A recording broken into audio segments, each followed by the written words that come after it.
Fabian Gumuzzo, chef de produit chez Sony, nous présente la nouvelle tablette S. Donc voici la tablette S, donc, qui sort en France à la fin du mois de septembre en version Wi-Fi 16 et 32 Go.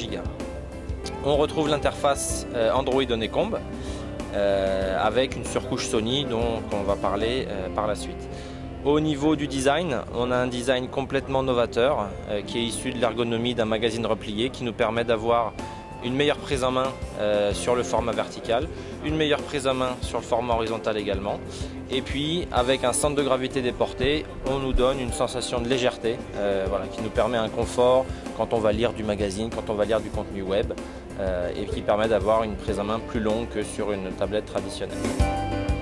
Au niveau de la connectique, on est équipé d'un mini USB et d'un slot SD et non pas micro SD, ce qui nous permet de décharger directement du contenu photo-vidéo qu'on a fait avec un caméscope par exemple directement dans la tablette et de pouvoir le partager instantanément online ou par email ou même sur un autre produit.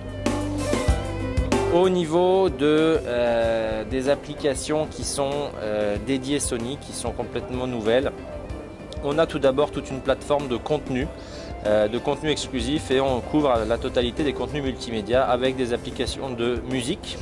On a plus de 10 millions de titres disponibles, une application de vidéo qui ne marche pas encore,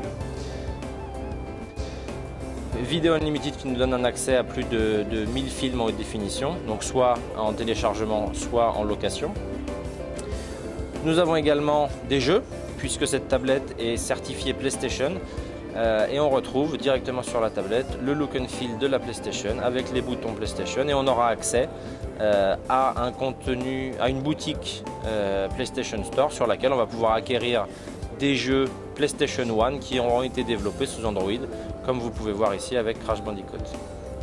Je crois qu'on peut modifier l'emplacement des commandes. Exactement, alors en plus on a pour parfaire aux exigences de tous nos consos, la possibilité de modifier l'emplacement des boutons pour les mains plus ou moins grandes, pour les doigts plus ou moins gros. Voilà. On peut complètement paramétrer ça pour encore une fois offrir un meilleur confort, une meilleure ergonomie dans le jeu. Autre point important, c'est la fonction de télécommande universelle sur laquelle on va pouvoir piloter tous les produits qu'on a dans notre environnement domestique, donc par exemple une télé ou un lecteur Blu-ray. On va retrouver toutes les fonctions que propose la télécommande, donc allumer et éteindre la télé, ou tout simplement naviguer dans le menu, choisir. Voilà. C'est vraiment une télécommande universelle et là aussi on est complètement ouvert, ce n'est absolument pas réservé aux produits Sony. À partir de l'interface photo, on va pouvoir, en choisissant la photo qu'on souhaite, l'envoyer sur une télé avec le bouton Throw. Il suffit ensuite de glisser la photo vers le périphérique concerné et la photo va s'afficher sur l'écran qu'on a choisi. Tout à l'heure, ça l'a fait en 3 secondes. Voilà. À partir de là, on peut lancer le diaporama et ensuite, comme c'est un appareil qui est complètement multitâche, on peut passer à autre chose, retourner sur de la navigation ou jouer à son jeu préféré sur PlayStation. Voilà. L'appareil est complètement multitâche, on peut